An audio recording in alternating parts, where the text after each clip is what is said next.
चेतावनी, वार्निंग, भड़ुए, गद्दार, गांडू, हरामखोर और लवड़ू इस वीडियो को ना देखें, क्योंकि अगर आगे देखते हो और अगर गांडू और गद्दार हो तो आज कान और गांड दोनों से खून निकलने की ज्यादा आशा है। जो इंटेलेक्चुअल्स हैं, जो हाई सोसाइटी के लोग हैं, वो ना देखें। आज तो मिट्टी की कसम है, जो बात करूंगा कड़वी करूंगा, देखना नहीं देखना आपकी मर्जी है। गद्दारों और देशभक्तों के बीच में एक बहुत बड़ी लड़ाई है। तो देशभक्त तो ये थे, अब गद्दार कौन है?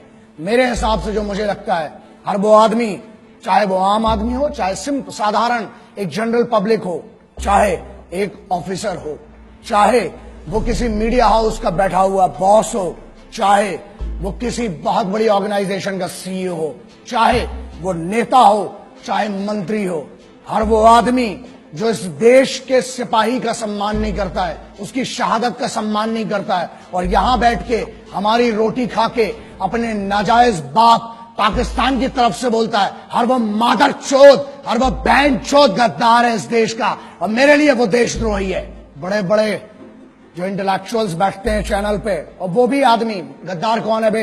जो यहाँ की फैसिलिटी चाहिए, एजुकेशन यहाँ की चाहिए, हमारा टैक्स पर एक भारत के आम जो नॉर्मल बंदा है, जो मेहनत करता है, मिडिल क्लास का आदमी, उसके टैक्स पर तुमको पढ़ाई चाहिए, और तुम उसके बाद चैनल्स पर बैठ के बहरान बानी जैसे मादर चोदों को, टेररिस्ट एक नहीं जितने आएंगे बहन चोद गांड में घुसड़ देंगे, उतनों को मारेंगे मादर चोदों को। समझ में आए बे? उनको जो बैठ के बताते मासूम लोग थे, बहन चोदों पता क्या है तुमको कश्मीर के बारे में बे? अंदर की कंडीशन पता है तुमको? जो गुमराह करते हैं इस देश के बच्चों को, उनको स्कूल कॉलेजेस नहीं जाने देते और अपने लौंडों को विदेश में पढ़ाते हैं। मेरे लिए हर वो मादरचोद, हर वो आदमी गद्दार है जो यहां बैठकर यहां की रोटी खाकर, चाहे कहीं पर भी बैठे, किसी भी लेवल का हो, चाहे अंग्रेजी में बोले चाहे हिंदी में बोले, जो भी पाकिस्तान की इस हरकत का और मेरे उन भाइयों को सोते हुए मारा जिन मादरचोदों ने, उनकी तारीफ करने वाला वो हर आदमी गद्दार, मादरचोद, इस देश का राष्ट्रद्रोही है, गद्दार है, बहनचोद। मैं हमेशा कहता हूं, और मैं ऑपरेशंस जो थे मैं उसके बारे में बात नहीं करना चाहता था। कोई भी ऑनगोइंग ऑपरेशन है, ठीक है, वॉर है, if it is a war zone then there is no problem. तुम हमारे मारोगे, हम तुम्हारे मारेंगे, इक्वालिटी है, युद्ध है। लेकिन यहां पहली बार था कि युद्ध के नियम तोड़े गए, इसलिए बात करना पड़ेगी आज। यार सोते में तुमने हमला किया और सामने से मारो ना बे। तुम्हारी भी इज्जत है, तुम भी सिपाही थे, बहुत पहले इसकी इज्जत कर ली। टेररिस्ट की इज्जत नहीं, सिपाही होते एज अ सोल्जर। मैंने पिछले वीडियो में कहा कि मैं इज्जत करता हूं किसी भी देश का सिपाही हो। अबे तुम क्या बात करते हो बे? तुम तो मुर्दे नहीं अपनाते हो। हमने फिर भी इज्जत की, बोला, तुम्हारी तारीफ की, सबकी तारीफ की, लेकिन अब युद्ध के नियम टूट चुके थे। लाखों ईमेल आए हैं, 7 लाख से ऊपर ईमेल हैं। पूरी टीम पागल हो चुकी है जब से हमला हुआ है कि सर अब कुछ बोलना पड़ेगा, और आज बोलना इसलिए जरूरी है क्योंकि जवाब देना पड़ेगा।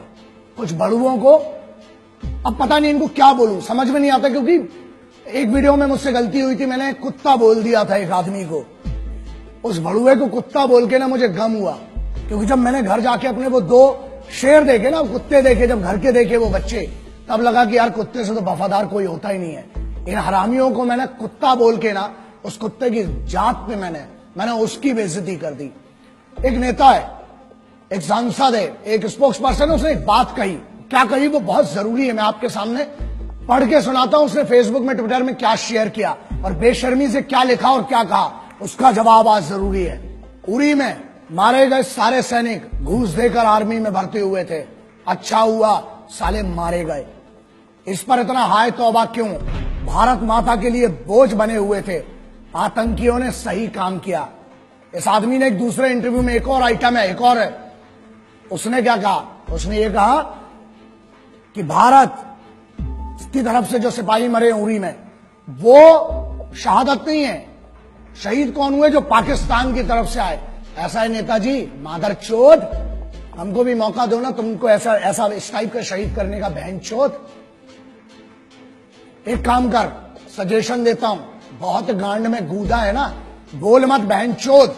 एक काम कर, अब तेरे पास जो सिक्योरिटी है ना पुलिस की, उनको हटा और बाहर जाओ, और एक सिपाही के परिवार से जिसका शहीद हुआ है, उरी के छोड़, कभी भी उसके परिवार से जाके जरा बोल। गांड में घुसड़ देंगे तो पूरी तेरी राजनीति जितनी तेरी चल रही है ना। अबे तेरे को शर्म आना चाहिए। देश का माहौल क्या है बे?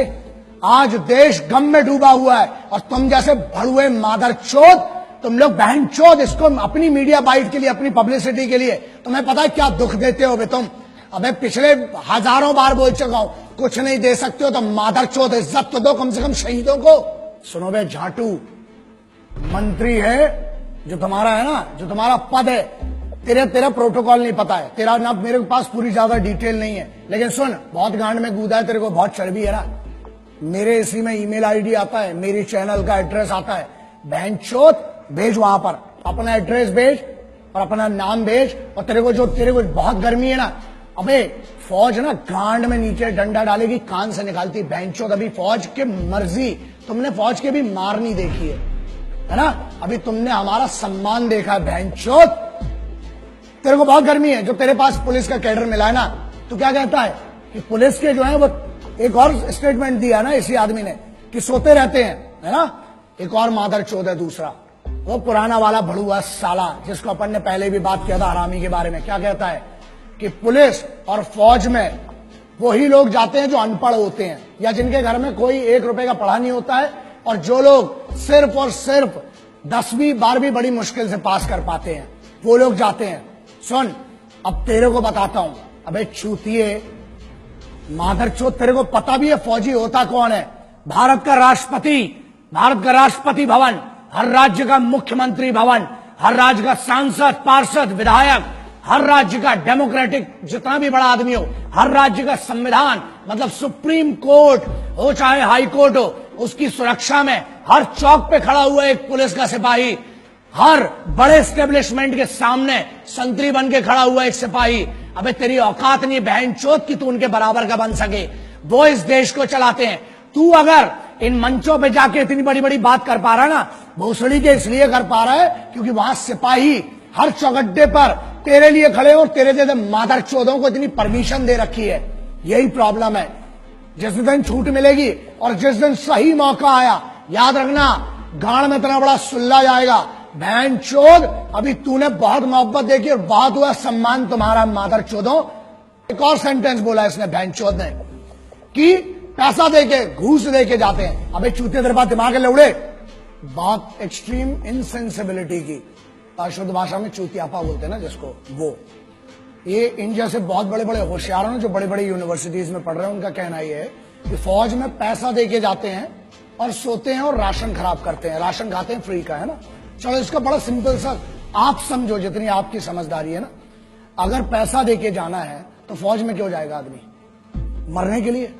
फौज में क्यों जाता है? फौज में कंफर्टेबल लाइफ नहीं है, तुम्हारे जैसी नहीं है। और बोलते हैं, हाँ एक और बात बोली कि आलसी है जो फौज में जाते हैं, वो लोग आलसी हैं इसलिए सो रहे हैं। बेटा तू बहनचोद, तू अपनी बात कर रहा है, तेरे से तो दाढ़ी बनाता नहीं है रोज बहनचोद, तू क्या आलस की बात करता है बे? एक जगह पे 15 साल से डले हुए तुम जैसे भड़ुए इस देश का राशन खा रहे हो, हमारा टैक्स खा रहे हो, हमारी हर चीज खा रहे हो, उसके बाद बोलते हो बड़ा नेता और यूनियन वाले। बड़ी बात है, तुम जैसे बड़े पदों पे भी जा सकते हैं, लेकिन हमारे लिए पद मैटर नहीं करता बे। इज्जत कमाना अलग बात है, ताकत कमाना अलग बात है। तुम जैसे भड़ुओं की कभी इस देश में इज्जत नहीं होगी। क्यों? क्योंकि इस देश में अगर मंदिर हो, चाहे मस्जिद हो, चाहे गुरुद्वारा हो, चाहे चर्च हो, उसको सुरक्षा कौन देता है? वो है सिपाही। बाहर से जो पाकिस्तान की तरफ से आ रहे हैं वो दुश्मन है, उनसे लड़ना बहुत सरल है। तुम लोग साले जो अंदर गदर मचा के रखिए ना, उसके लिए एकाध में एक दिन बहुत गलत होगा। मैं बहुत कोशिश कर रहा हूं, प्रयास कर रहा हूं कि बचा रहूं, गुस्से में ना आऊं, लेकिन अब लगता है कि अब कुछ ना कुछ, और जिस दिन होगा उस दिन पब्लिकली और बहुत गंदा होगा तुम्हारे साथ। क्यों फौज में जाता है? अबे वो बच्चा जिसको एक गरीब घर से आके पुलिस में या फौज में जाना पड़ता है ना, 3 बजे रात को उठता है वो बच्चा। जब बेंचो तुम लोग पार्टी कर रहे होते हो ना वहां पर अपने कॉलेजेस में, यूनिवर्सिटीज में और अपने बड़े बड़े भवनों के अंदर, बड़ी बड़ी मैस में जब तुम पार्टी करते हो बहनचोदो, अबे तुमको पता भी है सिपाही होता क्या है। क्योंकि सुनो, प्रॉब्लम यह है हमारे देश में, ना एक नेता का लौंडा आज तक सिपाही बना, ना आज तक ये भोसड़ी के जो यूनियन में बैठे हैं, कोई अमीर का लौंडा आज तक सिपाही नहीं बना। कहां गए वो मादरचोद बड़े बड़े अमीर? अबे भोसड़ी के खेल के लिए समय देने वालों को, मैच जीतने वालों को क्या मिलता है? इनाम मिलता है ना।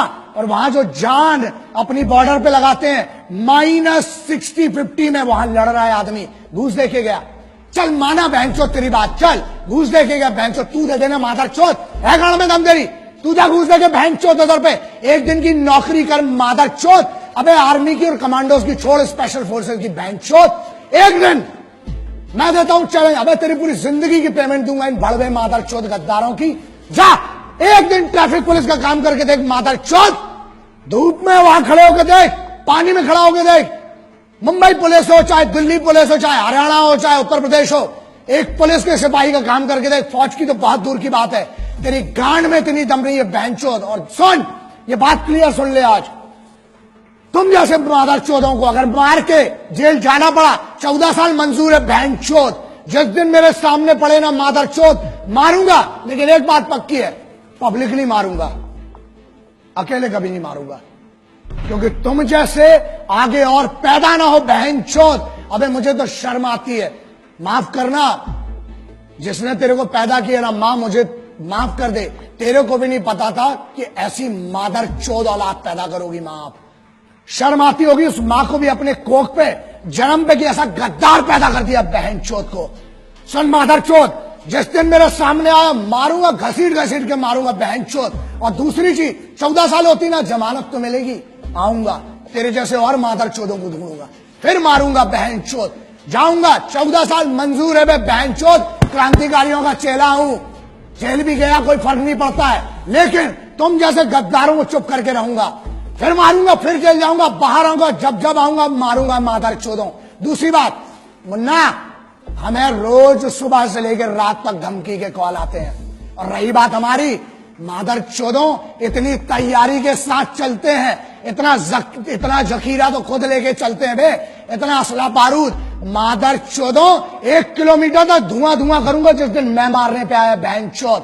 और ये दम बुलेट प्रूफ गाड़ी की नहीं है बीपी की जिसमें बैठ के घूम रहा हूं, गाड़ी के बाहर आने के बाद भी जगह बोल तू बहन चोद, नाम बता उस जगह का, अकेला आऊंगा मादर चोद, ईमेल कर, फोन नंबर ले मेरा, लिख चैनल पे अपना एड्रेस, आऊंगा मारूंगा बहन चोद घुस के तेरे को।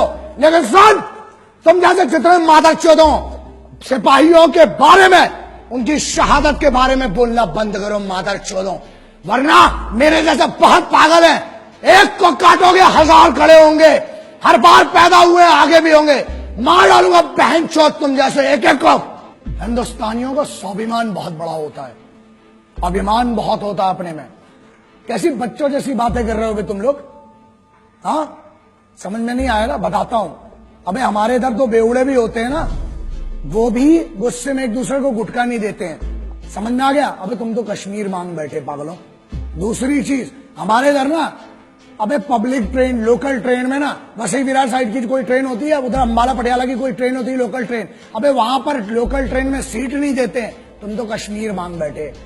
और अगर पैर की धूल होती तो फिर भी 1 लाख बार सोच के चलो दे दिया होता, मोहब्बत से मांगते तो। अबे तुम तो दुश्मनी में हमसे हमारा मुकुट कश्मीर मांग बैठे हो। हमारा था, है, और कुबा तो गांड में तो ले लेना बहनचोद, हमारा था, है और रहेगा। जितनी बार घुसोगे उतनी बार मारेंगे, आ जाओ, प्योर इन्विटेशन है। और रही बात हमारी, हम जैसे पागलों को घंट फर्क नहीं पड़ता बहनचोद, डंडा डालेंगे, पेलेंगे जितनी बार आओगे। माफ करना, मैं उनसे माफी मांगना चाहता हूं जो मेरे सिपाही, चाहे वो पुलिस के सिपाही हैं, चाहे मेरी फौज के सिपाही हैं, चाहे जो भी सिपाही हैं जिनकी हम बात करते हैं, जो यूनिफॉर्म पर है, जिसने यूनिफॉर्म पहनी है, कोई सी भी यूनिफॉर्म है, वो इस देश का सिपाही है। अगर इन गद्दारों को मैं जवाब नहीं दे पाया हूं ढंग से, या इनके सम्मान में कोई कमी रह गई है, तो मैं आपको वादा करता हूं, एक कमांडो वचन, एक सिपाही वचन है, जहां मिलूंगा, जब मिलूंगा, आपकी तरफ से अलग से इनकी गांड में डंडा करूंगा, अलग से मारूंगा बहनचोदों को। मैं सिर्फ, हम जो है, हम सिर्फ तिरंगे के सगे हैं, ना हम किसी के उपकार के हैं, ना हम किसी सरकार के हैं, समझ लेना, ना हम किसी के उपकार के हैं, ना हम किसी सरकार के हैं। हम हैं तो सिर्फ हर फौजी, हर सिपाही के परिवार के हैं। हमको किसी से कोई मतलब नहीं होता, ना हम किसी के उपकार के सगे हैं, ना हम किसी सरकार के सगे हैं। हम हैं तो हैं सिर्फ और सिर्फ एक फौजी और एक सिपाही के परिवार के सगे हैं। बस इतना मेरी तरफ से आज जितना हो सका इस भाई से करूंगा, आज भी कर रहा हूं, आखिरी तक इस मिट्टी के लिए लड़ूंगा। और अगर तुमसे ना हो सके तो बताना, ये भाई तो आखिरी सांस तक तुम्हारे लिए लड़ेगा और इस मिट्टी के लिए लड़ेगा। ये वादा रहा तुमसे आज भी और आगे भी। जय हिंद। वंदे मातरम, इनकलाब जिंदाबाद, भारत माता की जय।